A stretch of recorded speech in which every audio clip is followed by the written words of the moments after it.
Buenos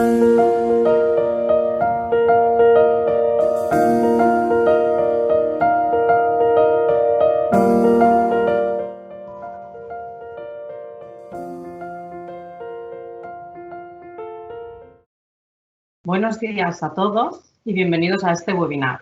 Mi nombre es Elena Caballero, formo parte de la División de Servicios de Prevención de MC Mutual y voy a acompañaros en este evento que hemos organizado y al que hemos titulado COVID-19, ¿qué sabemos de la nueva normalidad? Y es que desde hace un año, si alguien nos hubiera explicado que sucedería esta pandemia, pues nadie nos lo hubiéramos creído, ¿verdad? No solo por la enfermedad en sí, sino también por la forma en que ha cambiado nuestras vidas a nivel personal y también a nivel profesional.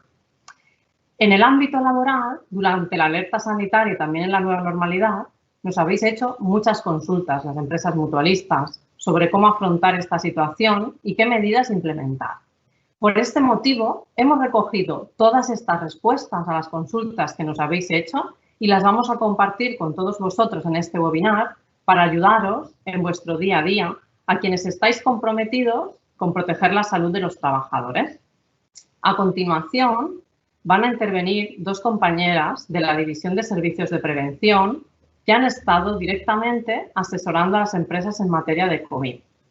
Os voy a pedir que durante la intervención tanto de Cristina Bercero como de Rosa Pérez nos hagáis llegar todas vuestras consultas y preguntas formulándolas por escrito en el chat que tenéis en esta misma pantalla. Y cuando finalicemos, daremos respuestas a todas ellas. Pues bien, en primer lugar va a intervenir Cristina Bercero. Cristina es licenciada en Biología, técnico superior de Prevención de Riesgos Laborales de la División de Servicios de Prevención de MC Mutual y en su exposición nos va a mostrar cómo ha evolucionado la normativa durante toda la pandemia y en especial en esta nueva normalidad. Y luego también nos va a explicar cómo debe ser un adecuado sistema para prevenir los contagios en las organizaciones. Cuando quieras, Cristina, puedes iniciar tu presentación. Muchas gracias. Hola, bienvenidos todos a este webinar. Buenos días. Bueno, como ha dicho Elena, os voy a hablar de la evolución legislativa y del sistema de prevención de contagios. Empezando por la evolución legislativa. Bueno, como me imagino que ya todos sabréis, el principal documento de referencia durante toda la pandemia ha sido el procedimiento de actuación para los servicios de prevención de los riesgos laborales frente a la exposición al SARS-CoV-2 y actualmente podemos contar también con dos documentos muy importantes como son la Estrategia de Detección Precoz, Vigilancia y Control del COVID-19 y el Real Decreto 21 del 2020 del 9 de junio de medidas urgentes de prevención, contención y coordinación para hacer frente a la crisis sanitaria ocasionada por el COVID-19. Dentro del procedimiento de actuación ya se engloban las medidas que establecen los otros dos, pero serán material de consulta importante porque habrá cosas que tengamos que ir a referenciar a estos documentos. Si vemos la evolución legislativa partiendo de este documento, vemos que la primera edición se hizo el 28 de febrero y que hasta la actualidad se han ido haciendo pues, diferentes revisiones y tenemos ya como 8 nuevas versiones y en el día de ayer se publicó una nueva versión. Entonces, nosotros vamos a hablar un poco de los últimos cambios que se han incorporado. Veremos que los últimos han sido sobre todo la nueva estrategia de diagnóstico, control y vigilancia y control en la fase de transición y ahora ya en la fase de nueva normalidad. También se incorporó como accidente de trabajo el COVID-19 para algunos sectores de actividad como sanitario y sociosanitario. Y lo que os decía, y ayer se publicó la última versión del procedimiento que ya hace una revisión e incorpora en la tabla 1 de valoración de puesto de trabajo el tema de las distancias, lo actualiza. El 12 de mayo nosotros hicimos ya un aula virtual en la que si tenéis curiosidad podéis consultarla y en donde se tratan pues un poco las versiones anteriores, ¿no? Aquí tenéis un poco un resumen de lo que hablamos en aquellas aulas virtuales y las tenéis en la página web para su consulta. Vamos a empezar un poco por el plan para la transición hacia la nueva normalidad. ¿Qué marcadores son los que indicaban cómo cambiábamos de fase? Porque creo que es importante tenerlo presente, puesto que ahora que estamos iniciando una etapa en la que pueden haber, bueno, en la que están habiendo muchos brotes, es importante tenerlo en cuenta porque son también los que nos van a ayudar un poco a determinar si tenemos que ir, bueno, a que vayan ajustando el sistema y haciendo, pues volviendo a hacer aislamientos y a establecer medidas. Dependía de la capacidad estratégica del sistema sanitario, de la situación epidemiológica, de que las medidas estuvieran establecidas tanto en los centros de trabajo como en los espacios públicos y datos de movilidad económicos. Y de ello dependía que fuéramos avanzando de una fase a otra. Ahora lo que puede ocurrir es que vayamos, en lugar de ir avanzando, que vayamos retrocediendo y tengamos que ir hacia atrás y volver a implantar alguna de las medidas que ya habíamos eliminado. Una vez publicado el nuevo Real Decreto Ley, en el que acaba el estado de alarma y empieza la nueva normalidad, vamos a ver qué dos novedades importantes son las que incorpora. Por un lado, las comunidades autónomas, dentro del marco que establece este Real Decreto Ley, serán las comunidades autónomas las que puedan decidir algunas medidas, como pueden ser los aforos, la movilidad, algunas restricciones. Y también serán las encargadas de asegurar de que todo esto se cumpla. Y establecen la nueva normalidad. ¿En qué consistirá esta nueva normalidad? Bueno, se dibuja un nuevo escenario, desaparece el confinamiento, pero se siguen manteniendo todas las medidas que ya se habían establecido, tanto de distanciamiento, higiene, limpieza y desinfección, con la novedad de que el distanciamiento pasa de 2 metros a 1,5 metros. Y con el objetivo de orquestar las condiciones apropiadas para cortar y enfrentarnos a los brotes de transmisión comunitaria. ¿En qué entorno laboral nos encontramos en la nueva normalidad? Es un entorno bastante parecido a nivel de riesgos a esto que vemos en esta imagen, sobrecargas de trabajo, miedo de contagio, estigmación de algunos trabajadores, resistencia al cambio, conciliación familiar de trabajo, problemas con los... Ahora ya no teníamos la problemática de que no tenemos EPIs, pero tenemos problema de que algunos EPIs es difícil de saber si realmente son los apropiados o no, menor contacto social, inseguridad laboral, riesgo de brotes y repetición de pandemia. Y ahí tenemos tanto técnicos de prevención como la empresa y trabajadores, pues que colaborar juntos para poder solucionar o hacer frente a cada una de estas situaciones. Por ello, en esta situación, igual que nos pasaba en el retorno al trabajo, va a ser muy importante que creemos lazos de confianza tanto entre trabajadores y empresa como con los técnicos de prevención para poder trabajar en equipo todos a una para poder parar juntos el virus. Y pasamos al sistema de prevención de contagios. Como habíamos comentado, el retorno al trabajo nos hablaban de un plan de contingencia. Ahora en la nueva normalidad, en la prevención de contagios, y vamos a poner el foco en la detección precoz para evitar que los brotes puedan ocurrir, ¿no? Aislarlos cuanto antes. ¿Qué documentación vamos a necesitar en esta etapa? Pues es la misma documentación que ya teníamos anteriormente. Lo único que como tenemos unos nuevos escenarios vamos a tener que hacer una revisión de estos procedimientos, de estos protocolos o de estas pautas que hemos establecido y sobre todo vamos a tener que revisar la gestión de los contactos que toma ahora, como hemos dicho, un papel más principal y luego además como ya lo tenemos todo establecido y en principio están puestas en práctica tanto las medidas organizativas individuales como información y formación, tendremos que hacer un control y seguimiento de que todo esto continúa funcionando y que es efectivo. Algunas de las preguntas que nos han llegado durante esta temporada es si ya hemos hecho la valoración antes de la nueva normalidad, ¿hay que volver a hacerla? Y la respuesta es que sí, porque nos estamos encontrando que el escenario ha podido cambiar. Tenemos trabajadores que a lo mejor antes eran vulnerables y ahora han podido volver al trabajo, líneas de producción que a lo mejor estaban cerradas y ahora ya están abiertas, han podido cambiar aforos, nos ha cambiado la distancia de seguridad.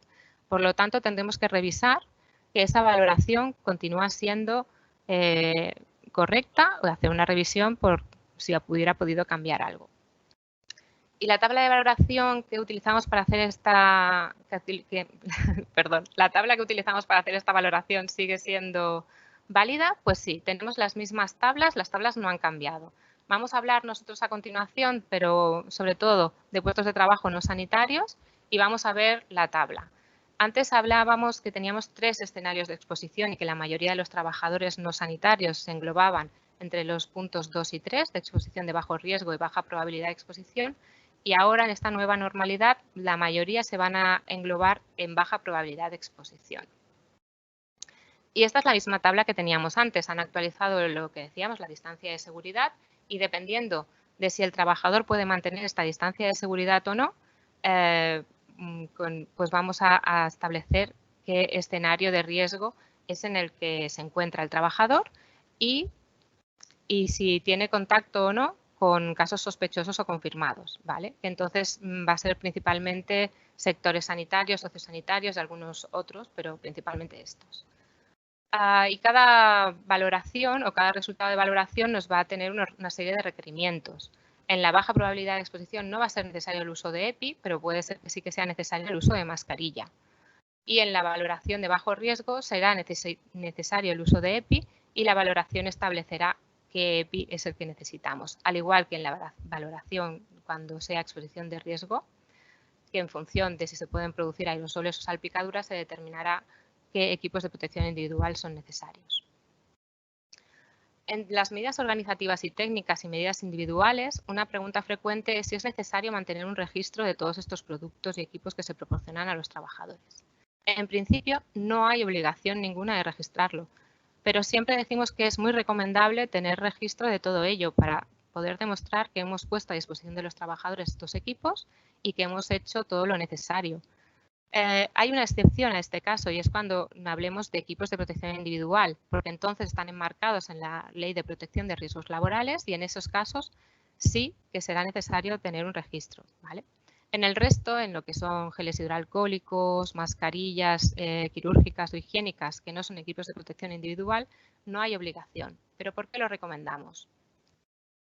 Nos va a permitir, en caso de trabajadores sintomáticos o brotes, saber qué hemos hecho y por ello recomendamos pues, hacer registro tanto de procedimientos que se han establecido y de su cumplimiento, de acciones que se llevan a cabo, por ejemplo, limpiezas, desinfecciones, recambios de mascarillas, sistemas que garanticen la disponibilidad de todos estos materiales y establecer un plan de continuidad de la actividad, por si se diera algún brote en alguna línea, que podamos seguir teniendo la empresa en marcha y que podamos seguir funcionando. Actualmente, como hemos dicho, las medidas están todas establecidas, pero será necesario seguir haciendo un refuerzo para mantener el mismo rigor que al principio, que la nueva normalidad no nos lleve a relajarnos. Y por otro lado, el mantener todos estos registros también nos permite mantener la confianza tanto entre empresario y trabajadores como con los usuarios y los clientes. Por lo tanto, va a ser primordial en un estado de pandemia como el que estamos actualmente. ¿Y el plan de emergencia? ¿Hay que hacer algún cambio?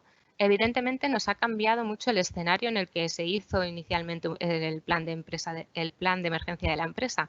Por lo tanto, nos tendremos que plantear si las personas que formaban parte del equipo de intervención están en la empresa, están teletrabajando, son vulnerables. Los recorridos que habíamos establecido siguen estando disponibles. Las zonas de encuentro son las adecuadas ahora también, y así como toda la información y formación adecuada a la situación del COVID-19. ¿Vale? Entonces, todos estos documentos será preciso que se revisen. Igualmente, la gestión de residuos en el centro de trabajo. Hemos provisto a los trabajadores de una serie de materiales nuevos y habrá que prever qué vamos a hacer con ellos una vez lleguen al final de su vida útil. Normalmente lo que se recomienda es en puntos clave disponer de papeleras con tapa y pedal preferentemente. Y generalmente se van a asimilar estos residuos a residuo urbano. No estamos hablando de sectores en los que estamos hablando en sectores en los que el COVID es un riesgo de salud pública, no un riesgo de salud laboral. En estos casos será diferente. Y en caso de que tengamos un brote, un caso sospechoso o un caso confirmado, se deberá recomendar el uso de una doble bolsa. Una primera bolsa que pondremos cerrada y la incluiremos dentro de una segunda bolsa y ya la podremos eliminar como residuo urbano. También hay que tener en cuenta que en estas bolsas también tendremos que desechar todo el material que hayamos utilizado para limpieza y desinfección tanto de las superficies del puesto de trabajo como herramientas, dispositivos, etc. Y pasamos a la información y formación, que realmente es uno de los puntos clave en este momento junto con la detección precoz de los casos. ¿Está obligada la empresa a facilitar y reforzar la formación de los trabajadores? La respuesta clara es que sí. Aunque hayamos hecho una formación inicial, tendremos que afianzar esta formación y esta información y tendremos que tenerla actualizada. ¿Sobre qué tendremos que informar y formar a los trabajadores? Pues absolutamente de todas las instrucciones que vayamos desarrollando. Instrucciones para el uso de accesos, para los puestos de trabajo, uso correcto y almacenamiento de equipos de protección o de otros materiales que no sean EPIs que les proporcionemos, etcétera. ¿Y quién puede dar esta formación? Esta es una pregunta que la hemos recibido muchas veces. Hemos realizado la consulta a varios organismos y la conclusión es que si no se trata de una formación enmarcada en la Ley de Prevención de Riesgos Laborales, porque estamos hablando de un riesgo de salud pública, la formación la puede dar tanto el empresario como la persona designada por él y evidentemente también los técnicos de prevención. Y lo que recomendamos es que se haga en colaboración con los técnicos de prevención. ¿Y con qué periodicidad se debe impartir esta formación? Pues tendremos que valorar en función de los cambios que se produzcan en los procesos de trabajo, las actualizaciones en normativa, tanto ministerial como de las comunidades autónomas. Estos cambios serán los que nos vayan a determinar cuándo tenemos que volver a dar esta formación, esta información. A no ser que detectemos pues, que hay deficiencias o que hay trabajadores o áreas donde se precisa hacer un refuerzo. Entonces tendremos también que repetir esta formación. ¿Qué materiales ofrece para esta formación MC Mutual? Pues desde su campus ofrece principalmente estos dos cursos. Uno de medidas preventivas generales para los lugares de trabajo frente al COVID, para actividades no sanitarias y primeros auxilios en el contexto de la COVID-19. Esta formación de primeros auxilios sería principalmente para primeros intervinientes no sanitarios. Os dejo aquí la página web y podéis entrar a ver pues, los diferentes apartados que contienen. Para completar esta formación hemos desarrollado también píldoras que recogen pues los temas que hemos considerado que son de mayor importancia, como es la higiene de manos, el uso de diferentes tipos de mascarilla, el uso de guantes, y son vídeos cortitos de apenas 3 minutos donde se da la formación de forma clara y directa. ¿Qué canales podemos utilizar para la información y formación? Puesto que es prioritario que llegue al trabajador, podemos utilizar todos los canales que estén a nuestra disposición, desde cartelería, señalización, envío de mails, una intranet, incluso si tenemos megafonía, está bien promover pues, una higiene de manos, mantener la distancia de seguridad mediante este medio. ¿Y qué responsabilidad tiene el trabajador? La actitud de seguridad del trabajador y que sea responsable va a ser primordial para que una vez que tengamos establecidas todas las medidas, estas cumplan su función y nos permitan trabajar con seguridad. Deberá cumplir tanto medidas higiénicas personales como de limpieza de sus elementos de trabajo, indicaciones de recorrido, señalización, asistir a las formaciones, uso correcto de equipos de protección, pero no solo el uso correcto, sino su mantenimiento, recambio, la correcta utilización de los transportes, ya sea públicos o privados, y vigilar el desarrollo de síntomas y no acudir al trabajo hasta que no estemos seguros en caso de que se desarrollen síntomas. ¿Vale? Nos podemos poner en contacto con la atención primaria y ellos nos pueden indicar qué debemos hacer. También nos tendríamos que poner en contacto con la empresa. Control y seguimiento. Como ya hemos establecido todas las instrucciones de cómo tenemos que atajar esta nueva normalidad, ahora tendremos que también hacer un control y seguimiento para facilitarnos el estar seguros de que vamos actualizando toda la documentación y todas las medidas a medida que se van surgiendo nuevos cambios normativos. Para ello, desde MC Mutual hemos elaborado un par de cuestionarios. Este primero es el cuestionario de verificación de las medidas de prevención contra el COVID-19, en el que mediante 3 bloques temáticos se hace un repaso de todo aquello que la empresa tiene que haber puesto en marcha, desde la valoración del riesgo y los documentos con medidas de actuación, las medidas preventivas que se han implementado y la información y la formación. El formato de este documento es así tipo encuesta, con una pequeña introducción. Tenemos las preguntas y en función de la respuesta que nosotros indiquemos, nos vuelca una serie de recomendaciones pues, para llevar a cabo lo que se nos propone en la pregunta. Luego también, para hacer el seguimiento periódico de las medidas preventivas que hemos establecido y asegurarnos su eficacia y detectar puntos de mejora, hemos desarrollado cuestionarios basados en las observaciones preventivas de seguridad, cuestionario OPS COVID-19. Este cuestionario tiene también 3 apartados, una verificación de instalaciones, lugares de trabajo y áreas comunes, y una de verificación de medidas de trabajadores. Luego tenemos un último apartado que sería como una especie de planificación, una tabla de propuestas de mejora donde se establece pues, responsable, fecha en la que se va a realizar, de forma que en la siguiente vez que hagamos la revisión de la verificación podemos comprobar si estas mejoras se han implantado o no se han implantado. Se aconseja hacer esta observación sobre unos 10 trabajadores y para aquellas empresas que sean más pequeñas recomendamos que se realice sobre todos los trabajadores y que se realice el seguimiento con una periodicidad al poder ser semanal.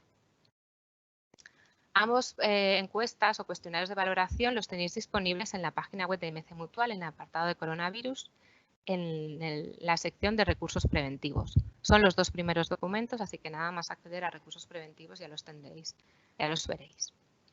Y nada, por mi parte, simplemente agradeceros, espero que os haya resultado interesante y dar también las gracias a los técnicos de prevención por cuidar la salud de los trabajadores y cuidar la salud de todos nosotros. Muchas gracias. Muy bien, muchas gracias, Cristina, por tu exposición. Creo que ahora nos estaba llegando alguna pregunta en relación a dónde encontrar los cuestionarios, pero ya lo acabas de responder muy bien en la web de MC Mutual.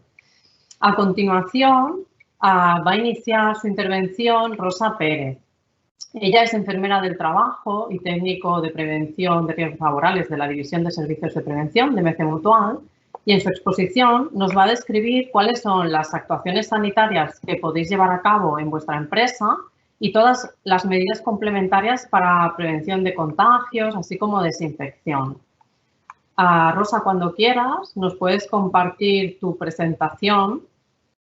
Os recuerdo, para ir luego más fluidos en el turno de preguntas, que nos podéis indicar a quién va dirigida la pregunta, si a Rosa o a Cristina, ¿de acuerdo? Nos lo indicáis delante y así luego iremos más rápido. También nos ha llegado alguna consulta en relación a los cursos que ha explicado Cristina que tenemos a disposición en el campus. Cualquier duda que os quede, si necesitáis los enlaces y demás, nos hacéis llegar un correo electrónico a seminariosprl@mc-mutual.com, que creo que Cristina en algún momento os lo ha puesto en pantalla y si no al final os lo recordaremos también a través del chat, ¿de acuerdo? Pues Rosa, si tienes tu presentación preparada. Rosa está preparando la presentación. A ver, ¿la tenéis visible o no? No, todavía no la vemos. ¿Todavía no la veis? No sé qué problema hay. Vamos a ver.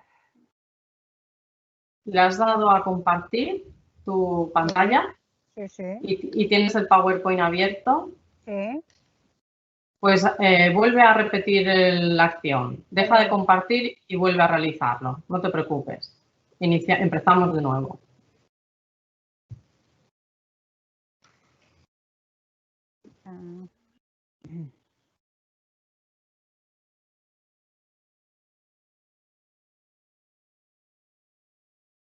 ¿No funciona, Rosa? No me puedo compartir. Espérate un segundo.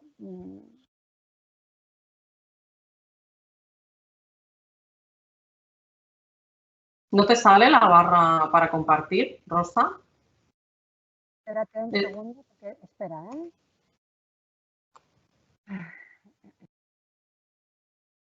Vale, pues mientras... Espera, si quieres ir avanzando. Sí.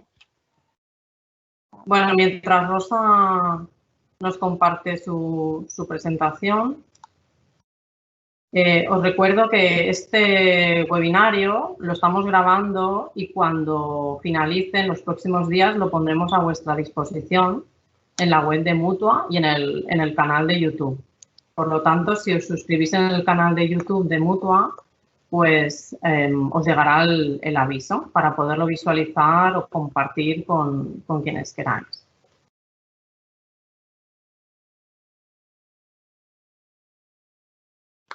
Rosa.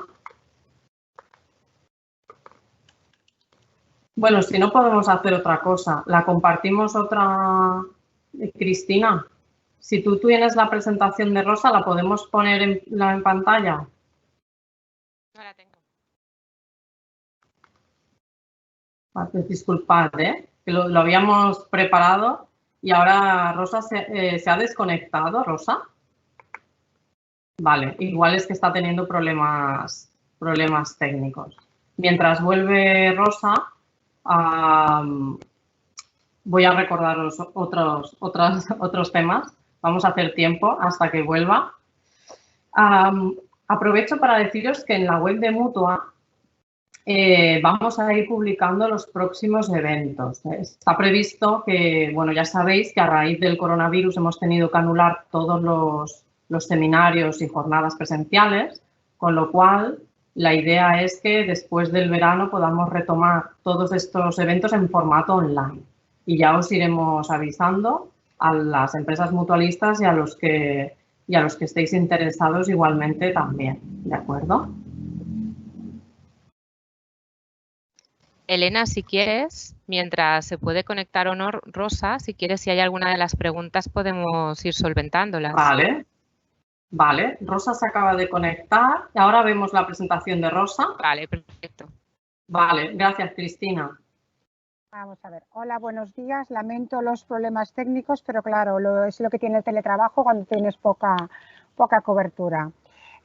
Daros la bienvenida al webinar de hoy y vamos a tratar temas muy específicos de lo que sería el área sanitaria, como la gestión de trabajadores vulnerables, la gestión de casos, que ya os ha comentado Cristina que tras la publicación del Real Decreto de Nueva Normalidad ha pasado a tener un peso importante, y sobre todo pues también de la gestión de estos casos dentro de la empresa. También trataremos de unas medidas de desinfección, ¿vale?, que son complementarias y que están surgiendo día a día, temas de cómo profundizar y cómo hacer una desinfección mucho más eficaz de estas áreas.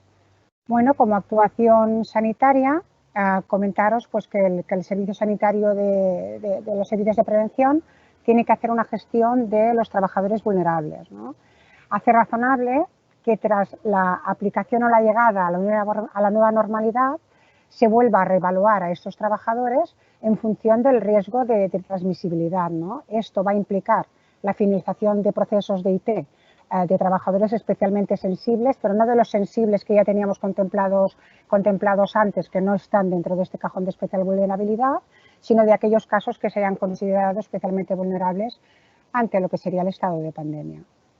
Los procesos de incapacidad temporal de estos colectivos que persisten en la actualidad se han de revisar, ¿no? Es una medida que se considera como una de las medidas a adoptar en los centros de trabajo, puesto que, como ya os ha comentado Cristina, el riesgo de estas personas es ahora asimilable al riesgo comunitario, ¿no? Se considera que tenemos un riesgo bajo o muy bajo. No tiene sentido que podamos ir a comprar al supermercado, que podamos ir a un establecimiento público y que podamos asistir a ciertos eventos siendo especialmente sensibles o vulnerables al COVID y no asistamos a los centros de trabajo. Bueno, las situaciones que teníamos para considerar una especial vulnerabilidad eran ya las determinadas, son las 7 primeras desde el primer momento. También se ha añadido en el último procedimiento la obesidad mórbida, una obesidad de un mayor índice de masa corporal de 40, una enfermedad hepática crónica severa y una insuficiencia renal crónica. Estas dos últimas estuvieron en el principio de los procedimientos, después en los 4 o 5 siguientes habían caído y han vuelto a subir por la evidencia que se está teniendo de la afectación de esta vulnerabilidad. También comentaros que era una vulnerabilidad no solamente dada por la enfermedad, sino dada también por el grado de compensación, por la comorbilidad, por el escenario de riesgo o por el tipo de trabajo que pudiéramos tener. Entonces, ¿hasta cuándo, no? Nos tenemos que hacer esta pregunta? ¿Hasta cuándo se extenderá esta consideración de trabajador vulnerable? ¿Se establece mientras dure la pandemia o existe una vacuna eficaz? O sea, sí, puedes ser especialmente vulnerable, pero si tu escenario de riesgo es asimilable a lo que sería el comunitario, pues no es preciso hacer ningún tipo de adaptación, ¿vale? Entonces, si se vuelve a producir un rebrote, habrá igual que volver a reevaluar, porque los escenarios, como ya habéis visto, son cambiantes en nuestro día a día. No tenemos que confundir la vulnerabilidad frente al COVID con la persona especialmente sensible para sus riesgos en el puesto de trabajo. Como ya sabéis, estos riesgos estaban contemplados o la especial sensibilidad en el artículo 25 de la Ley de Prevención. ¿Qué nos puede pasar ahora en este escenario? Nosotros vamos a reevaluar y nos podemos encontrar con trabajadores que se consideraban vulnerables que han dejado de serlo, o nos podemos encontrar con gente que, a pesar de no ser vulnerable, sí que pasa a ser especialmente sensible, porque después de padecer la COVID-19 le han quedado una serie de secuelas físicas que pueden ser agravante de su puesto de trabajo, con lo cual hay que volver a reevaluar y pasarían a ser de especialmente vulnerables a ser realmente especialmente sensibles, tal y como lo indica el artículo 25 de la Ley de Prevención de Riesgos Laborales. En cuanto a las actuaciones que deberíamos de establecer como sanitaria en la detección de casos, el papel preponderante es el de los servicios de prevención, ¿no? Que aquí tienen un papel muy importante. Se les ha ido mencionando en todos los procedimientos de riesgos laborales, pero evidentemente ahora, ya a última hora, han tomado un papel muy importante en esta determinación, ¿no? Tras la declaración de este estado de alarma, ahora la estrategia unida a lo que sería asistencia primaria y a los servicios de prevención está en la detección temprana de casos, ¿vale? Detección temprana de casos y evidentemente de sus contactos. En las primeras 24-48 horas hay que hacer las pruebas de PCR y el aislamiento oscilará entre 10 y 14 días, luego os explicaré por qué este abanico de 10 a 14, para hacer un estudio del brote y de la actuación local. Y en el ámbito laboral se precisan una serie de instrucciones que son las mismas que ya teníais hasta el momento. En el momento en el que vosotros tengáis un trabajador que presente síntomas en el centro de trabajo, si no lleva una mascarilla, se le tiene que facilitar. Si la lleva y es mascarilla higiénica, se le tiene que dar una mascarilla quirúrgica, porque ya sabíais que la diferencia entre llevar una higiénica y quirúrgica era que la higiénica era para población sana y la quirúrgica para cuando empezabas a presentar síntomas. Evidentemente lo comunicas a asistencia primaria y al servicio de prevención, ¿no? Y se establecerá en ese caso un aislamiento. Estas instrucciones que nos van a dar para la detección de pruebas están actualizadas a 30 de junio, se tienen instrucciones muy concretas para en el ámbito laboral cómo y de qué forma y qué estrategia se tenía que seguir para hacer una detección de casos. Bueno, el servicio de prevención tiene que elaborar un informe en el que quede acreditada la indicación de capacidad de IT, ¿no? Con este documento que está en el procedimiento, en el último publicado, que es un modelo de informe, se tiene que comunicar si tenemos un caso sospechoso, si tenemos un caso confirmado o si tenemos un contacto estrecho dentro de la empresa, porque se tiene que remitir a asistencia primaria para que gestionen la incapacidad. Entonces, se tiene que tramitar. Evidentemente, ahora están tomando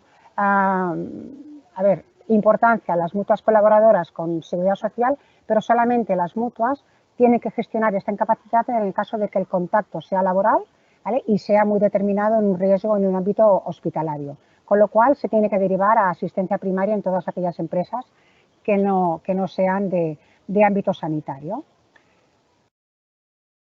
¿Cómo se gestionan los contactos estrechos? Bueno, ahora en este momento los contactos estrechos se les tiene por recomendación hacer una PCR. Pensar que estamos viviendo un mapa de rebrotes, un mapa de contagios que se están dando o bien en empresas, o bien en edificios, o bien a consecuencia de una fiesta, con lo cual hay que localizar siempre a los contactos estrechos en el momento en el que se identifique, ¿no? E independientemente del tiempo que haya transcurrido del contacto con el caso, se le tiene que practicar una PCR. Pueden pasar dos cosas. Una, que tengamos un resultado negativo. Con lo cual, aunque tengamos un resultado negativo, en ese momento la cuarentena tiene que seguir hasta el día 14, porque no estamos seguros de en qué momento puede empezar a no hacer una clínica.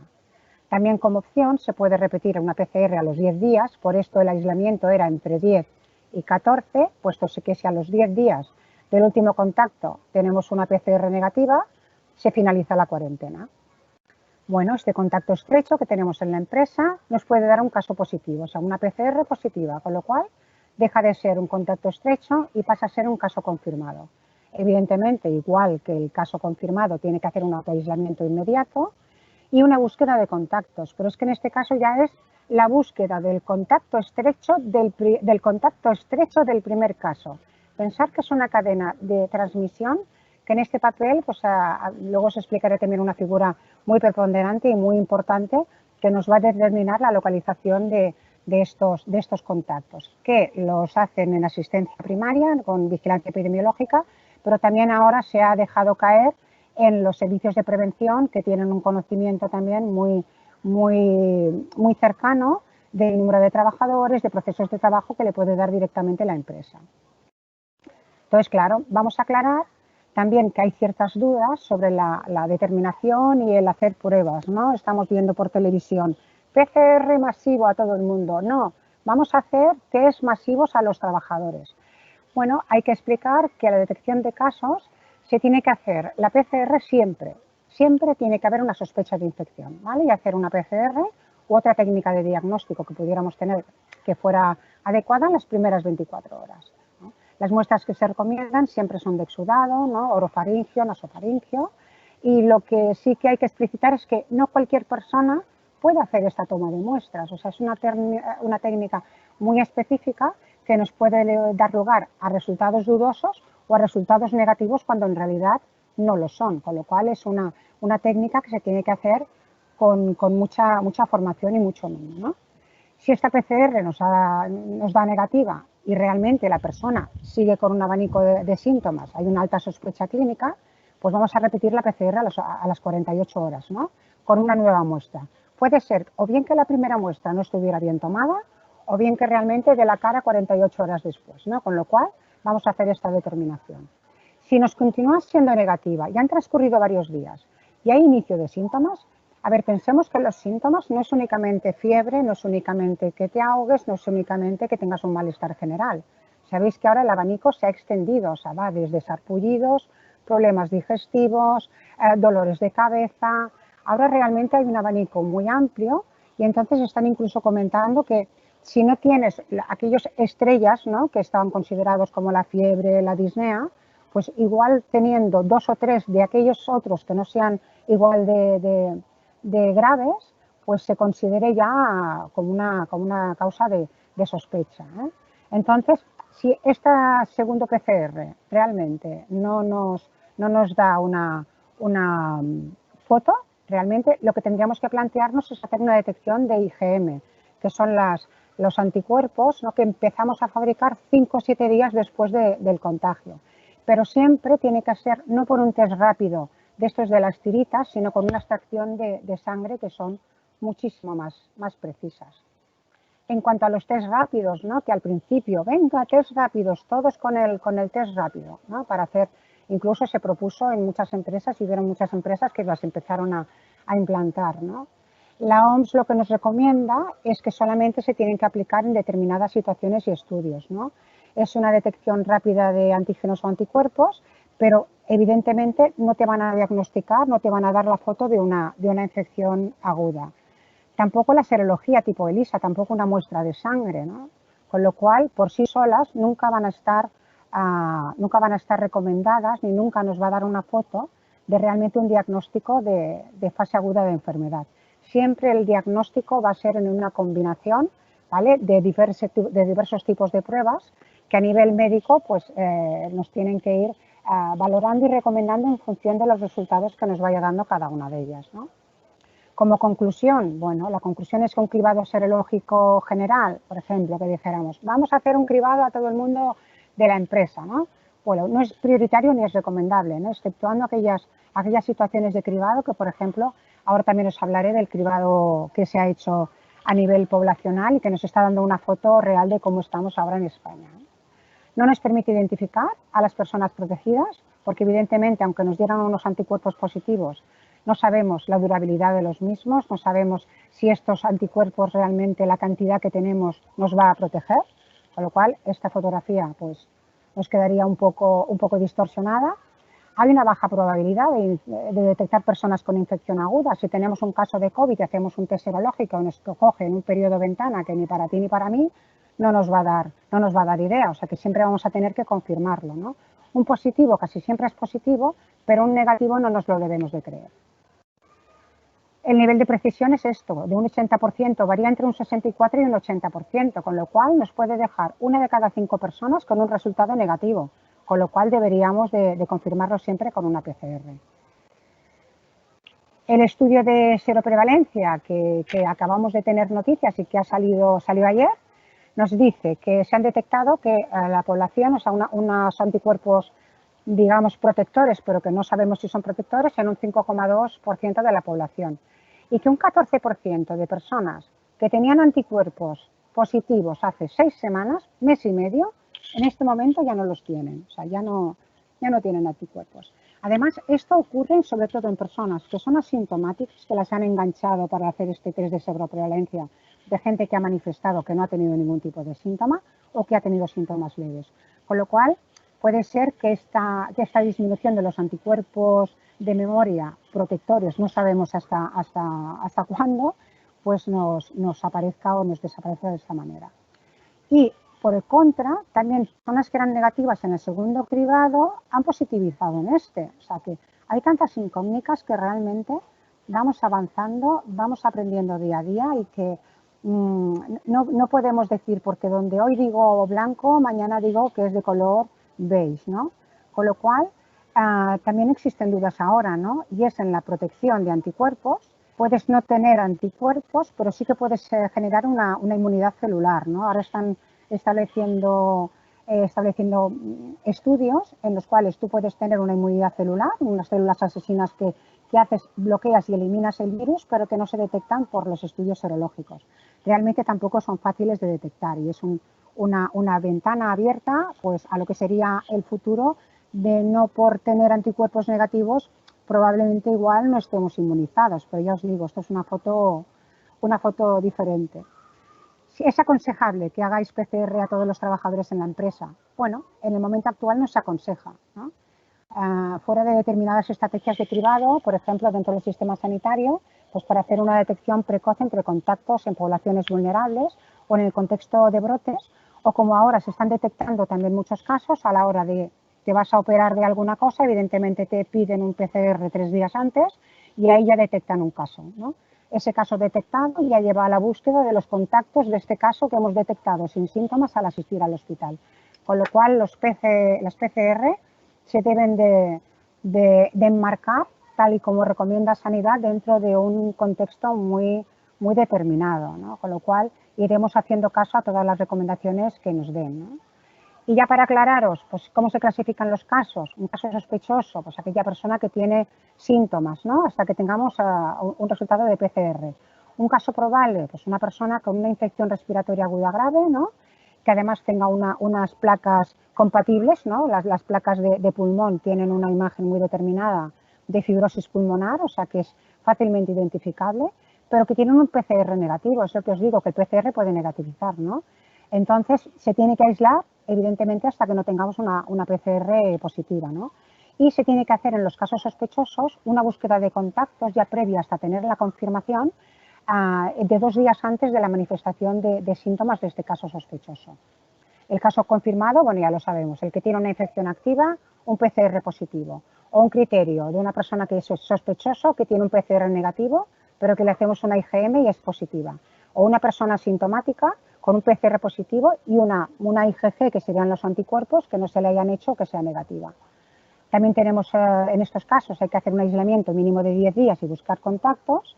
Y personas con infección resuelta es una persona asintomática que te la encuentras, ¿no? Por una IgG positiva, que es la defensa que establecemos en la inmunidad, la llamada inmunidad que no sabemos hasta qué, ¿vale? Independientemente del resultado de la PCR. Puede ser una PCR positiva, puede ser una PCR negativa en ese momento, pero podemos tener una IgG positiva, con lo cual es una infección resuelta. Bueno, aquí tenemos el caso descartado, que es aquel caso sospechoso que tenemos en la empresa, lo enviamos, nos hacen una PCR y todo es negativo, con lo cual este caso está descartado y vuelve a la actividad normal y no hay que adoptar ningún tipo de medida. Aislamiento, lo que os comentaba, en los casos que no requieran aislamiento domiciliario, pues se establece un aislamiento de hasta 3 días desde la resolución de la fiebre y del cuadro clínico, o un mínimo de 10 días después de que hayas iniciado los síntomas. Y en los asintomáticos igual, 10 días desde la fecha del diagnóstico, ¿no? Las comunidades autónomas son los que supervisarán y establecerán en cada comunidad autónoma los procesos de alta. Nuestros rastreadores, estos que estamos oyendo, ¿no? Personal sanitario que están ayudando a detectar y a contactar. Este papel de rastreador igual ahora en la empresa, dependiendo de la comunidad, lo pueden dejar caer en el servicio sanitario del servicio de prevención. Ellos identifican a estas personas, les comunican, además, porque siempre hay que comunicar esta situación a las personas que es un contacto estrecho. No puedes tener un contacto estrecho y no comunicarlo, pero siempre se debe de comunicar con una serie de premisas y dándole una serie de seguridad y una serie de tranquilidad al propio trabajador. Y les comunican y hacen seguimiento de que permanezcan en casa sin moverse 14 días. Mapa de rebrotes. Estos rastreadores, vamos, imprescindibles. Ahora se están haciendo aislamiento de personas, aislamiento quirúrgico de edificios, de empresas, nos permiten analizar in situ, ¿no? Y decidir estas decisiones de ir hacia adelante o ir hacia detrás. Este mapa de rebrotes es del día 29 de junio. Este mapa de rebrotes es de ayer. Imaginar cómo estamos, ¿vale? Además, se están dando mapa de contagios comunitarios, con lo cual es vital establecer y mantener todas las medidas preventivas que os ha mencionado Cristina en su exposición. En cuanto a otros controles sanitarios, toma de temperatura y cuestionarios, ¿no? Aquí también se establecen diferentes consideraciones, ¿no? La empresa no tiene obligación de establecer un control de temperatura, ¿no? Porque además la Ley General de Protección de Datos pues también todavía tampoco ha establecido quién puede hacerlo. Es una medida más, no es absoluta, no es precisa, no es concluyente, puede ser discriminatoria. Yo te puedo tener a una persona tomándote la temperatura y en el momento en el que yo no te deje entrar porque tienes un pico de fiebre, que a lo mejor tienes un flemón, la persona que está detrás para entrar ya sabe que me están descartando por un problema que igual no tiene nada que ver con el coronavirus, ¿no? De todas maneras, no puede llevar un registro de lectura por parte de la empresa en ningún caso. Sí que se puede someter al trabajador a esta toma de temperatura sin su consentimiento, porque así lo determina el artículo 22.1 de la Ley de Prevención y también la Agencia Española de Protección de Datos, ¿no? En general, cualquier medida de control de estas características tenéis que hacer una evaluación del impacto de privacidad con mucho mimo, ¿eh? Bueno, la OMS no encuentra el control de temperatura corporal como determinante, pues porque, como ya decimos, muchos asintomáticos que nos van a pasar el control, nos va a dar una sensación de que dentro estamos todos bien y evidentemente puedes tener asintomáticos que no estén bien y estén en periodo de contagio, ¿no? Son los mayores propagadores de la pandemia, porque de uno que tose te alejas, pero de uno que no tiene nada, pues no mantienes esta distancia. El control de temperatura laboral no protege realmente a la masa laboral, puede dar una falsa sensación de seguridad. Tampoco se ha establecido a qué nivel no dejas entrar o no a un trabajador, 37,3, 37,5, 37,7. Lo vital es que tengamos que implementar las medidas de prevención y protección efectivas, que realmente son las que están demostrando su eficacia. Puede ser mejor establecer que el trabajador se tome la temperatura antes de salir de casa e informarle en esta formación que hay que darle de que si presenta síntomas o ha tenido un contacto estrecho, evidentemente no acuda a trabajar y contacte con comunidad autónoma y con la empresa, con salud laboral de la empresa. También estamos con los cuestionarios de salud, ¿no? Estos cuestionarios pues los tienen que realizar aquellas empresas que cuenten con personal sanitario, que son los que pueden gestionar estos datos. Los datos de salud no pueden ser gestionados por personal que no sea sanitario. Y este sería el cuestionario, ¿no? Si has padecido COVID, si has tenido contacto, si tienes problemas de síntomas. Realmente, si en la formación nosotros hacemos mucho hincapié en el trabajador de que vigilando estos síntomas o teniendo estas premisas nos informes, nos ahorraremos de que nos llegue a la puerta del centro pues hacer un cuestionario que en casa ya le hubiéramos dicho no salgas, en lugar de decírselo en la puerta de la empresa. Y después, bueno, ahora estamos con una subida, ¿no? La situación de pandemia nos ha generado una serie de dudas, ¿no? Y unas necesidades a nivel de desinfección, ¿no? En todo tipo de ambiente, que nos puede ser como más puristas y están surgiendo muchas publicidades para poder hacer este tipo de desinfección. Y comentar que a día 3 el Ministerio pues, ha publicado, ¿no? Un documento en el cual que dice que no hay evidencia y eficacia y seguridad con la desinfección tanto de luz ultravioleta como de ozono, ¿vale? Que pueden reducir, eso sí, la población de virus en superficies. En el caso de los ultravioletas pueden disminuir los coronavirus, ¿vale? La población vírica y de una manera fácil y rápida, pero evidentemente el SARS-2 no. O sea, tú pueden hacer algún tipo de desinfección o no. Evidentemente hay dispositivos ultravioleta que se están utilizando, además por personal profesional, con una serie de parabienes y de precauciones, ¿no? Con el ozono estamos igual. No está exento de riesgo, no se recomienda el uso de ozono como desinfectante, no se encuentra en la lista de biocidas del Ministerio y hay organizaciones tanto nacionales como internacionales que nos indican que no existe evidencia de que no sirva para el SARS-CoV-2, ¿no?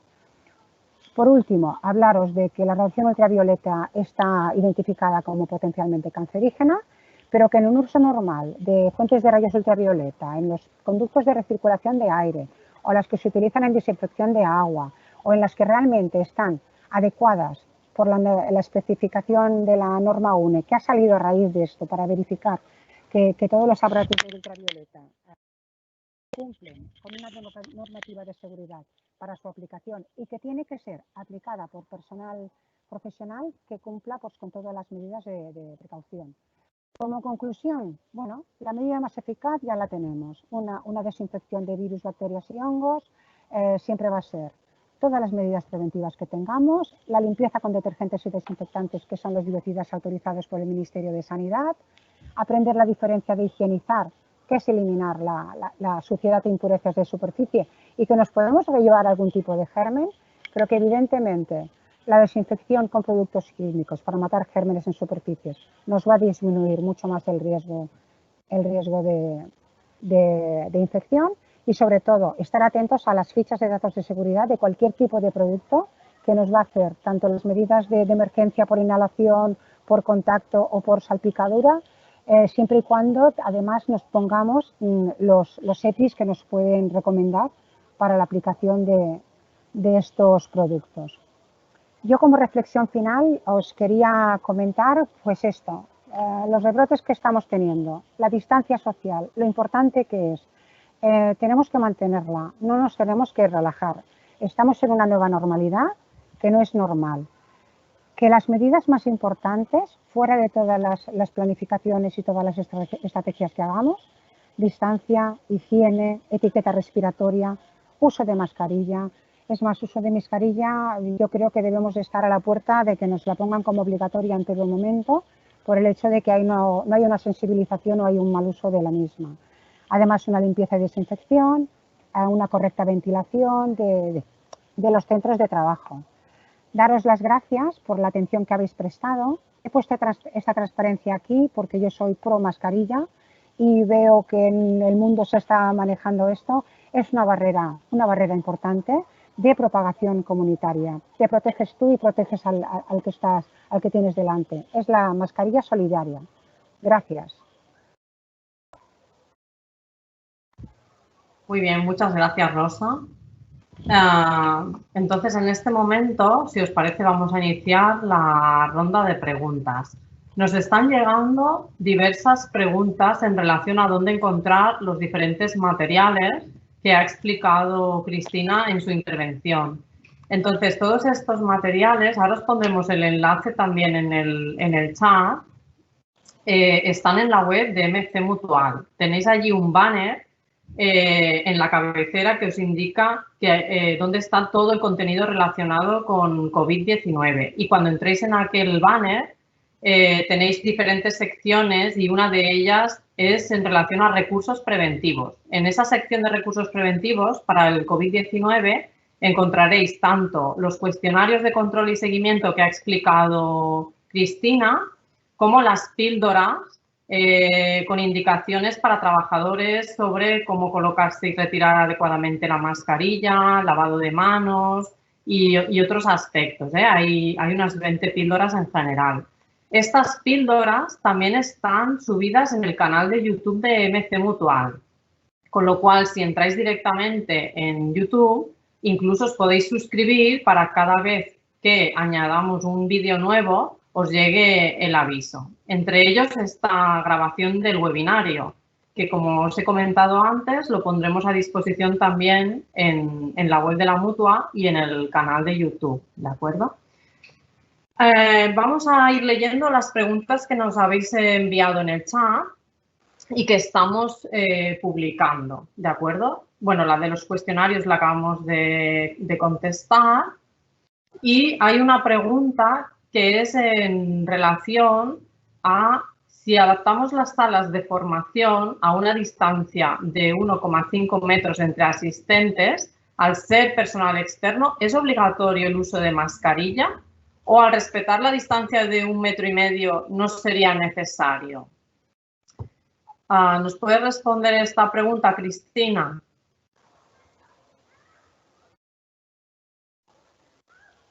No te oímos, Cristina. Ponte el micro. Ahora. No me acostumbro a abrir y cerrar el micrófono. Perdón. Decía que si ya tenemos establecida en un principio esta distancia de seguridad y es fácil mantenerla porque van a estar las personas sentadas en una silla y la silla ya estará a distancia suficiente del resto de los asistentes, no tiene por qué ser necesario el uso de mascarilla, pero sí que recomendaría que la llevaran a la entrada sobre todo y a la salida. Vale, perfecto. Entendemos que esto es así porque es un espacio cerrado, ¿verdad? Luego hay otros eventos que son en espacio abierto que entonces esto puede variar. Sí, y también se puede combinar con otras medidas, como por ejemplo el tema de la ventilación de las salas, etcétera. Vale, perfecto. Pues vamos a ver si nos van llegando más preguntas. Creo que por mi parte ya os he ido recordando dónde están los materiales. Sí, también nos había llegado alguna pregunta en relación al curso que tenemos en el campus, ¿vale? Los cursos online de MC Mutual son para empresas mutualistas, por lo tanto, si estáis adscritos, no hay problema. Nos enviáis un correo a seminariosprl@mc-mutual.com, que ahora os lo vamos a dejar también aquí en el chat, el mail, y os indicamos cómo os podéis matricular y demás, ¿vale? Esto también es de cara porque nos están llegando consultas de que hay otras empresas que a lo mejor para el tema de coordinación de actividades empresariales les están requiriendo el tener una formación en COVID, ¿vale? Aunque esta formación no es obligatoria impartirla por las mutuas, nosotros por iniciativa propia lo hemos elaborado y lo hemos puesto a disposición porque entendemos que es una formación muy necesaria ahora mismo, ¿de acuerdo? A ver si nos ha entrado. Elena, sí. A este respecto quería comentar también que además el hecho de hacer el curso en el campus le da opción a tener un registro de todos aquellos alumnos que se han matriculado, si han entrado o no han entrado en el curso, si han hecho el examen y lo han aprobado y la empresa puede tener un reporte de toda esta información.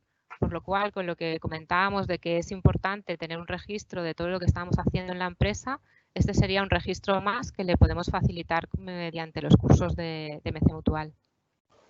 Eso es, muchas gracias. Sí, como los cursos que tenemos nosotros tienen un examen asociado, pues podemos ver quiénes han completado ese curso y facilitar a la empresa un informe, ¿no? Un reporte de todas las personas que lo han superado con el examen. Vale, pues tenemos aquí más preguntas. Entiendo que esta es de una persona que no está en Lérida ahora mismo. Entonces dice, si se nos volviera a confinar como en Lleida, ¿tenemos que volver a adaptar las salas a 2 metros de distancia entre los asistentes? Esta es muy parecida a la anterior, ¿verdad? Bueno, es otro punto de vista. A ver, si hubiera un confinamiento, pues no sabemos en qué condiciones se hará. Entonces, dependerá lo que en ese momento determinen las autoridades. No sé si en este caso la autoridad sería la comunidad autónoma la que lo determine y puede estar dentro de su decisión decir, pues pasamos a 2 metros. Pero, claro, no lo podemos saber qué van a decidir. Claro. Pero está dentro de las posibilidades, porque claro, hemos visto las transparencias últimas de Rosa y hemos visto la distancia es fundamental. Distancia de mascarilla, higiene de manos. Bueno, Eso es. Sí, un apunte sobre el confinamiento o no. Claro, cada comunidad sí que determinará incluso zonas muy específicas y pueden haber confinamientos desde prohibición de reuniones, o sea que ya no volveríamos a los 2 metros, ya se volvería a minimizar el tipo de reunión, el pasar a 2 metros, el hacer incluso gente que ha vuelto de teletrabajo a enviarla a casa con el teletrabajo. Esto va a ser móvil y además va a ser muy quirúrgico, muy en zonas y muy con medidas muy explícitas y muy estructuradas en cada centro. Y el caso de Lérida, ahora que es comunitario, pues el escenario de hoy puede ser diferente de mañana y muy diferente de la semana que viene. Vale, perfecto, muchas gracias. Rosa, una pregunta para ti. Si hacemos, nos dice un asistente, si hacemos una jornada partida, ¿cada cuánto deberían de limpiarse las zonas comunes como baños, office y demás? Entiendo que se refiere a un espacio estándar de oficina. A ver, en un espacio estándar de oficina lo que se dice es, al menos entre turnos, que haya una limpieza y desinfección de zonas comunes. Tus elementos de trabajo tienes que desinfectarlos tú cuando te marchas y dejar tu puesto listo. Y lo que serían las zonas comunes, piensa que, a ver, tanto baños como office, como comedores, como cualquier otro sitio del centro, va a tener unas zonas de contacto, ¿no?, frecuentes, que a pesar de que estemos dando mensajes de que lávate, no toques, lávate después de tocar, sí que sería recomendable el hacer una limpieza y desinfección al menos entre turnos. Vale, muchas gracias. La siguiente pregunta también es para ti. Nos dice Jesús, quisiera preguntar si con la finalización del estado de alarma es necesario tener en cuenta al personal sensible en cuanto a su identificación y a las valoraciones de trabajadores especialmente sensibles por parte del servicio de prevención. Vamos a ver, el servicio de prevención tiene que volver a evaluar a estos trabajadores y los va a volver a reevaluar con el escenario que tenemos actual. Pero ya veis que el escenario hoy de nueva normalidad puede ser un escenario diferente en el caso de que haya algún tipo de confinamiento. Entonces, tienen que valorar sobre todo la actividad, la exposición, si el riesgo en la zona en la que estén es asimilable a comunitario, el registro el registro de aquellos vulnerables va a tener que existir. O sea, era vulnerable, ahora puede ser no vulnerable, ahora de vulnerable me he ido a especialmente sensible o ahora puedo ir a cualquier sitio, ¿no? Entonces es una cosa dinámica. Quien tiene mayor conocimiento es el servicio de prevención, evidentemente, que en la conexión con el área técnica va a evaluar ese puesto de trabajo y si realmente se pueden mantener distancias, no hay un riesgo excesivo, pues deja de ser vulnerable en ese momento. No quiere decir que tenga que volver a reevaluarlos si volvemos a situaciones anteriores. O sea, es una evaluación de nuevo escenario, nueva normalidad. Si no tenemos nueva normalidad, igual hay que volver a reevaluar e igual pues pueden aumentar incluso patologías o no. Claro, es que ha sido dinámico. Hemos ido con patologías, hemos ido con situaciones, hemos valorado comorbilidades, con lo cual hay todavía un gran mundo por explorar. O sea que lo que sí hay que tenerlos es en cuenta para cualquier ajuste de las condiciones en los puestos de trabajo. Vale, muchas gracias. Nos pregunta Ana, Cristina, esta es para ti. Los puntos de encuentro en caso de emergencia, entiendo cuando hay una evacuación, ¿también tiene que haber un distanciamiento social de 1,5 metros? A ver, entendemos que el 1,5 metros es importante y se debe establecer en todos los puntos, pero claro, al ser un punto de encuentro en un plan de emergencia, habría que valorar si podemos tener un punto de encuentro tan grande como que nos permita mantener esta distancia. En estos casos, yo creo que de forma excepcional se puede pedir a los trabajadores que lleven sí o sí mascarilla, mascarilla higiénica o mascarilla quirúrgica, y va a ser un momento, no van a estar ahí mucho tiempo, por lo tanto yo creo que pueden pasar simplemente con mascarilla. Pero si tienen a disposición un sitio suficientemente grande para mantener las distancias, perfecto. Vale, muchas gracias. Tenemos otra pregunta que dice, ¿cómo se puede elaborar un plan de continuidad? Puesto que veo muy difícil realizar algo que no se sabe cómo podría afectar, puesto que no sabes cómo se va a presentar. No acabo de entender muy bien la pregunta. El plan de continuidad, Cristina, me parece que lo has explicado tú, ¿verdad? Sí, yo creo que se refiere en el punto en que hemos comentado que estaría bien que las empresas valorasen si en caso de brotes o trabajadores con síntomas que tuvieran que aislarse, que pudieran tener una continuidad de negocio. En este caso, yo creo que lo importante es que la persona valore cuáles son los puntos críticos de su empresa, o sea, qué puntos no pueden fallar y tener trabajadores de relevo o tener alguna alternativa para que esa línea de producción o esa parte de la producción no se pueda detener en caso de que pues, los trabajadores de esa zona tuvieran síntomas y tuvieran que aislarse o ocurriera un brote o fallara de alguna manera. Entonces yo creo que lo que tienen que plantearse es dónde están sus puntos críticos y construir el plan a partir de aquí. Pero claro, esto tampoco no hay una regla matemática, es un poco probar e ir planteándose diferentes escenarios. Vale, perfecto. La siguiente pregunta dice, ¿en qué consiste exactamente un plan de contingencia? ¿Hay alguna ley, reglamento u orden que exija su realización? Bueno, el plan de contingencia no hay ninguna ley ni ninguna orden, nada que te obligue a tenerlo. Es un plan que surge en los procedimientos de actuación de los servicios de prevención, en las primeras versiones, y es sobre todo una recomendación.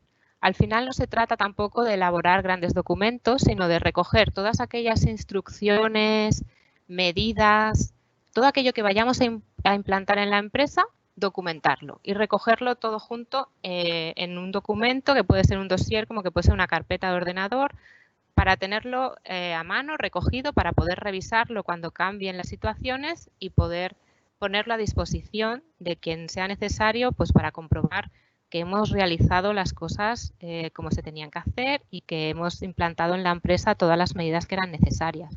Pero no hay obligación, es sobre todo una recomendación. Ya que vas a establecer medidas, por lo menos, ¿no? Que dicen hay que ser guapa, pero también hay que parecerlo, ¿no? Pues a veces hay que maquillar las cosas un poquito. Vale, muy bien. Vamos a ver si nos entran más preguntas. Aquí tenemos otra. Tenemos todavía 15 minutos por delante para ir respondiendo vuestras consultas. Dice así, ¿es necesario calcular el aforo en los vestuarios, oficinas, salas de reuniones? Si es así, ¿cómo se calcula, Rosa? Vamos a ver. ¿Es necesario? No. O sea, es vital que se haga. Evidentemente, nosotros tenemos que establecer cuántas personas pueden estar a la vez en el vestuario, ¿vale?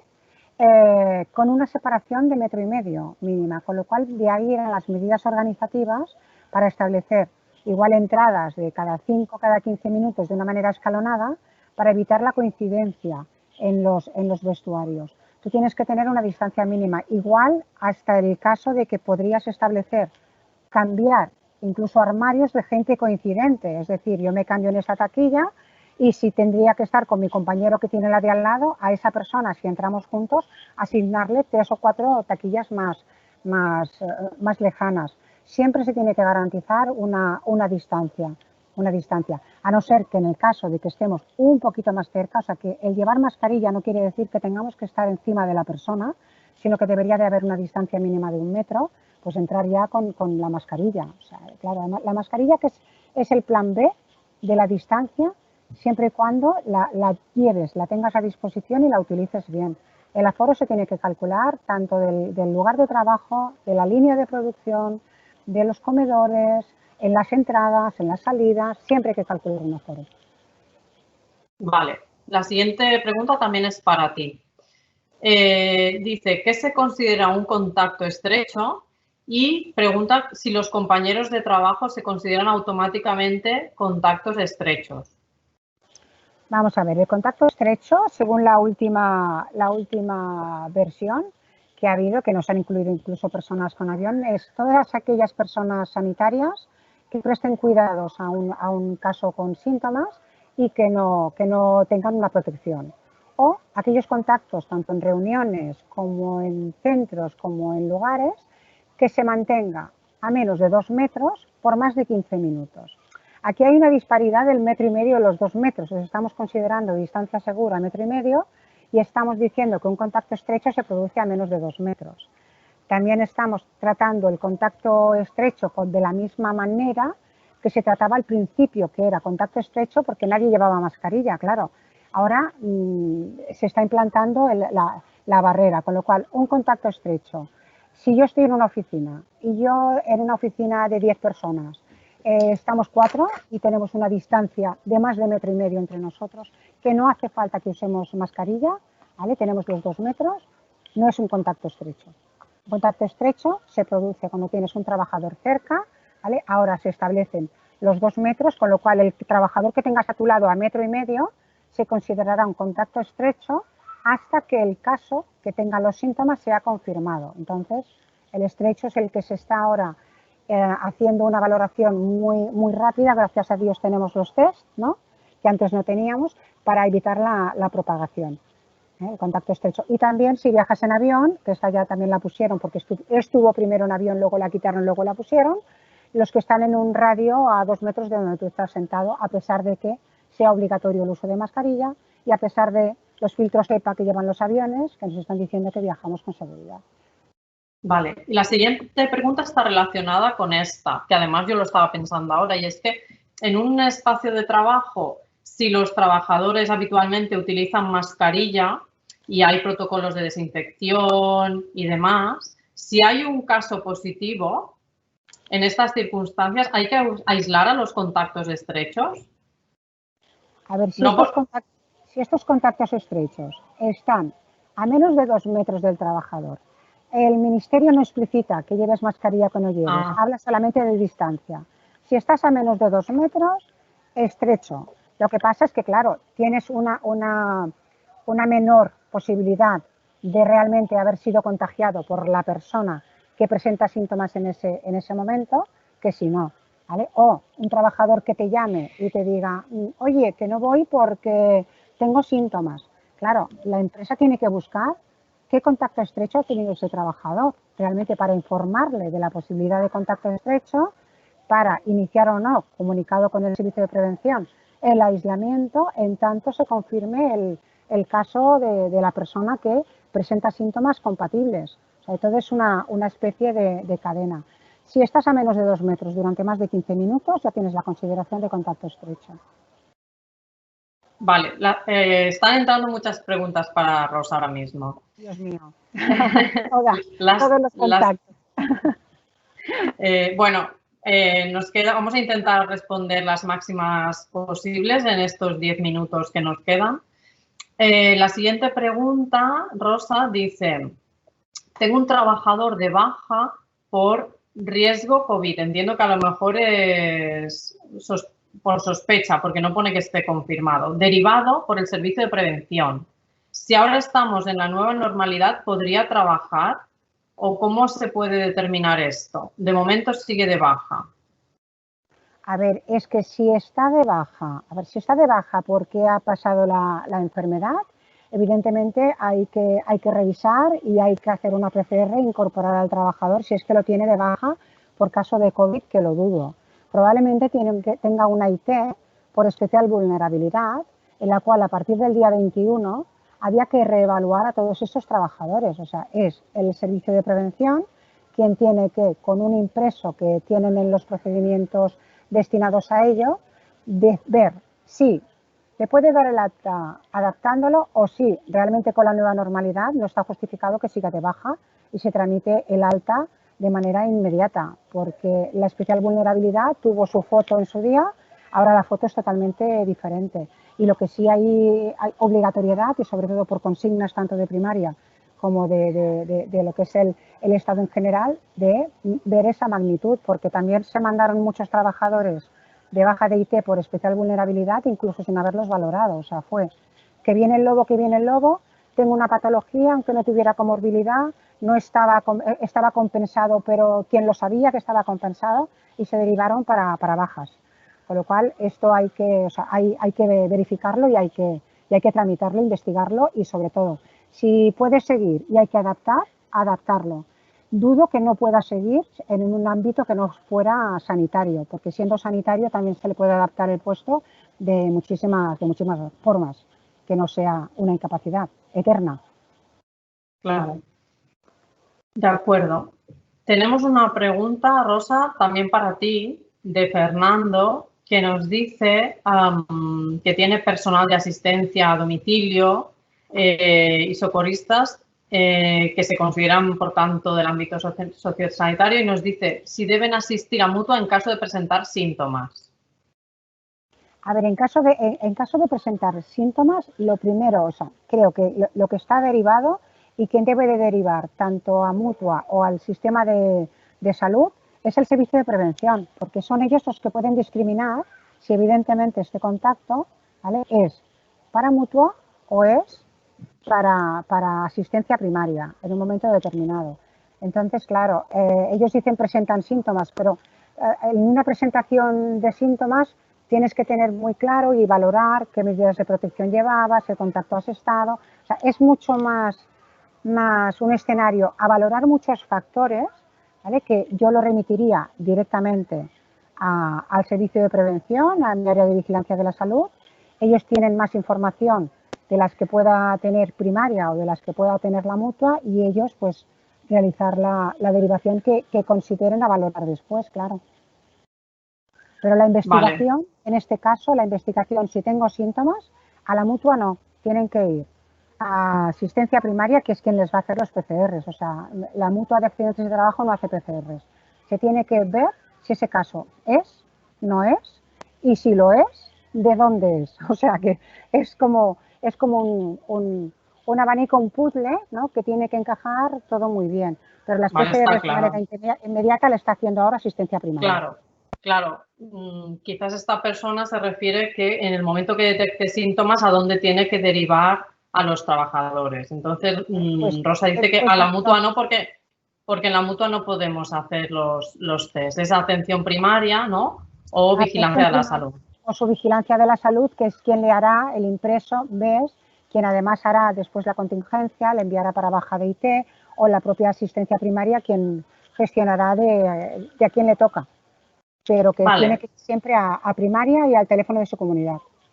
Sí, en algunas ocasiones en las mutuas se hacen PCRs, pero son siempre derivados de atención primaria. Derivados de atención primaria, vale, y en personal de riesgo, entiendo, ¿no? Bueno, lo que lo determinará atención primaria siempre. Y ahora no oímos a Cristina. No necesariamente. O sea, vale. Si quieren, PCR se contó con todas las mutuas colaboradoras de seguridad social y se hacían PCRs que no eran incluso ni personas mutualistas, sino que primaria, como tenía muchos centros cerrados de asistencia primaria y por medios, igual que las mutuas cedieron hospitales y cedió personal, pues se llegó a este acuerdo, pero hoy día, tal y como marca todo, es el Servicio Sanitario de los Servicios de Prevención quien gestiona, deriva, manda y primaria. Vale. Tenemos otra pregunta de Pilar que nos dice: pedimos una valoración de un trabajador vulnerable a vigilancia de la salud, pero nos dijeron que al no haber riesgo comunitario no era necesario, que con las medidas generales de prevención era suficiente y que los trabajadores vulnerables se pueden incorporar a los centros de trabajo. ¿Es esto correcto? A ver, Cristina. Sí, Cristina. En principio, tal y como hemos comentado al principio, en la presentación, el escenario ha cambiado. Entonces, el trabajador que antes era vulnerable porque la situación era distinta. Ahora ya estamos todos, ya no estamos confinados, podemos salir a la calle, podemos coger el tren, entrar en tiendas, Por lo tanto, no tiene sentido que los trabajadores se sigan considerando vulnerables porque van a tener el mismo riesgo que van a tener en la calle o en el transporte público o en una tienda o un local en el que accedan, lo van a tener en el puesto de trabajo. Por eso se hace esa revisión de la vulnerabilidad. De todas formas, claro, yo no puedo opinar tampoco sobre el caso concreto que ella nos describe, pero en general la situación es esta. No sé si Rosa querrá completarlo con alguna anotación. Bueno, ¿ella estaba considerada como especialmente vulnerable o ha ido para que la consideren como especialmente vulnerable? Sería la pregunta. ¿Es actualmente que ella ha solicitado una valoración de especial vulnerabilidad o era una persona ya valorada? Según indica que es el segundo aquí, caso, ¿no? Según indica aquí, se pidió una valoración de un trabajador vulnerable, con lo cual... Pero se pidió ahora, en el contexto actual, no en la situación... Pero no tenemos tantos detalles ahora mismo. Si no, vamos a hacer una cosa. Las consultas que son tan específicas de algún caso concreto, os vamos a dejar ahora en el chat. Lo digo porque nos quedan 3 minutos para responder 2 preguntas más. Y las que se hayan quedado por responder, vamos a hacer todo lo posible para contestarlas por mail para que todos los que habéis asistido al evento podáis resolver vuestras dudas, ¿de acuerdo? Entonces, ahora antes de acabar, os pondremos el mail, pero es el de Seminarios PRL, ¿vale? Seminarios PRL, todo junto, seguido, @mc-mutual.com. Entonces, vamos a responder 1 o 2 preguntas más. Tenemos aquí 2 ya en pantalla. Rosa, ¿quién comunica el caso positivo? ¿La empresa o la mutua? Vamos a ver, el caso positivo, si realmente se hace en primaria, el caso positivo directamente primaria establece lo que sería la baja. El caso confirmado o positivo lo debe de establecer y comunicar siempre el servicio sanitario del servicio de prevención. Pensemos que estamos tratando de una información muy confidencial, que después la empresa se va a enterar de que tiene un caso de COVID, ¿no? Evidentemente. Pero el impreso de comunicación para que tramiten la baja lo hace siempre Vigilancia de la Salud y la empresa evidentemente es consciente porque muchísimas veces la empresa establece un contacto que tenga el trabajador para comunicar, ¿no? Si presenta síntomas, llama, me lo invento, a una persona concreta, ¿vale? A esa persona concreta no se le va a explicar, el trabajador no le va a explicar, me duele aquí, tengo esto, tengo lo otro. Sencillamente, él tiene una sospecha de que tiene un caso y evidentemente este responsable lo va a derivar a Vigilancia de la Salud, ¿no? Al servicio que tienen contratado. Y son ellos los que van a comunicar el caso confirmado, porque además todos estos casos establecidos por test se deben de comunicar a las comunidades autónomas y a la autoridad competente. Es de ahí que cada día sale el listado. Hemos confirmado 150 personas.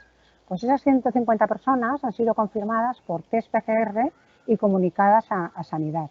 Y esto o bien lo hace el Servicio de Prevención, Vigilancia de la Salud, o bien asistencia primaria si son ellos los que lo gestionan y lo hacen. Gracias, Rosa. Mira, hay una pregunta muy interesante que seguro que a muchas empresas les ocurre y es que los trabajadores que a pesar de no tener síntomas presionan a la empresa para que les hagan algún tipo de pruebas, pero no tienen ningún caso en la empresa. Entonces, aquí hay un caso que pregunta si están en lo correcto o tienen que hacer alguna medida más. Se tiene que hacer, entonces, si hacen pruebas, ¿las tienen que hacer continuamente simplemente para descartar o cómo tienen que proceder? Estamos hablando de un contexto que no hay casos. A ver, es lo que os comentaba. La pregunta era, ¿se tiene que establecer hacer PCRs en la empresa? Y dice, no, porque el PCR te da información de una infección activa en este momento. O sea, hoy la tengo, la semana que viene la puedo tener y la foto de hoy no me sirve la semana que viene. Con lo cual no está recomendado en este contexto hacer PCRs, que serían las únicas que detectarían una infección activa en una empresa. Entonces pasamos, ¿y los serológicos? Bueno, los serológicos tienen una especificidad y una sensibilidad que nos pueden dar, evidentemente, no detectar una infección activa, evidentemente se nos pueden escapar casos y no están pensados para hacer una un muestreo en una empresa, puesto que se hacen en un contexto epidemiológico. Ya veis que aquí, por ejemplo, se ha utilizado como cribado a nivel nacional y se han hecho, pues, no sé si han sido 2 millones de test en una población de 40 y tantos millones, ¿no? Con lo cual es para hacer un muestreo. Entonces, tal y como indican los procedimientos actuales del Ministerio de Sanidad, que ojo, pueden cambiar, no se recomienda hacer PCRs y tampoco, porque un cribado serológico, ¿qué harás entonces? Separar y decir, mira, este tiene anticuerpos, qué bien tiene anticuerpos. Bueno, anticuerpos que pueden no protegerle. Oye, este no tiene anticuerpos, jolín, este no está protegido y a lo mejor está protegido porque ha desarrollado una inmunidad celular. Y además, nadie tiene nada, no, es que hay dificultad de enganchar una infección activa. Con lo cual, hacer aleatoriamente, ya sé que hay muchas empresas que lo han implantado de una manera personal, ¿no? Pero pensar que hoy día, por ejemplo, se tiene establecido que la compra de test tiene que ser autorizada por Sanidad, que se han de cumplir una serie de requisitos, que no puedes comprar cualquier test, sino aquellos test que ellos te dicen que están certificados y homologados por la Universidad Carlos III, y que no se está recomendando para hacer un triaje o para hacer un cribado a ver qué me encuentro. Porque la foto de hoy, la semana que viene no la tengo. Hay mucha incertidumbre. Cristina me parece que quería matizar algo. Sí, yo creo que en esta situación lo que hay que dar es mucha transparencia de cara desde la empresa hacia los trabajadores y mucha información y formación. Hacer hincapié en la formación y la información para que los trabajadores conozcan qué van a obtener de hacer los test y qué utilidad puede tener o no. Y realmente ver que no es la panacea. Tú vas a tener que seguir manteniendo tus medidas preventivas y que lo importante es que esas medidas estén bien establecidas y se lleven a cabo correctamente. Quería comentar también de la pregunta que ha habido antes sobre el tema de los aforos, que como los aforos ahora va a ser las comunidades autónomas las que definan, es posible que su comunidad autónoma tenga definido algún dato más. Entonces debería buscar en su comunidad autónoma. Aquí, por ejemplo, en Cataluña se establece 2,5 metros cuadrados por persona para el cálculo de los aforos. Perfecto, pues muy útil este dato y con esto lo siento mucho, pero tenemos que cerrar ya el turno de preguntas.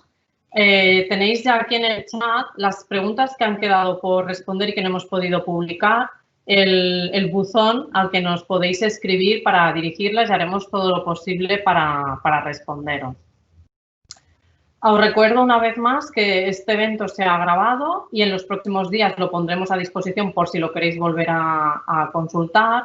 No dejéis de ver en nuestra web los próximos eventos que estamos viendo que van a ser necesarios organizar en los próximos meses al no poder, digamos, hacer otra vez eventos presenciales. Y os vamos a dejar, para finalizar, antes de cerrar el chat, una encuesta de satisfacción porque nos gustaría conocer vuestra opinión sobre este webinario y donde podéis indicarnos otros temas que son de vuestro interés para nosotros organizar futuros eventos, ¿de acuerdo? No os llevará más de 2 minutos y aquí mis compañeras os van a dejar un enlace que podéis clicar y al que podéis responder la encuesta.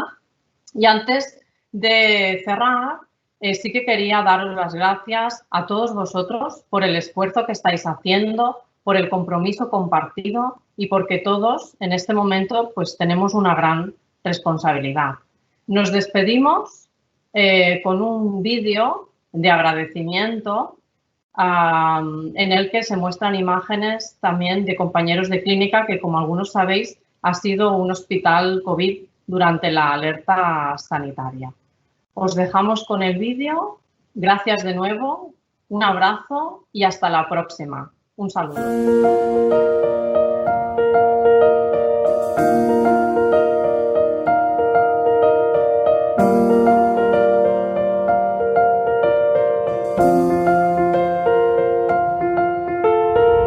Gracias. Gracias por dar lo mejor de vosotros. Gracias por seguir adelante. Gracias por seguir estando cerca pese a la distancia. Gracias por adaptaros a las circunstancias sin dejar de sonreír. bonito. Instrucciones para estar siempre contento. Es increíble. Gracias por demostrar que manteniéndonos unidos y unidas, cualquier reto es posible.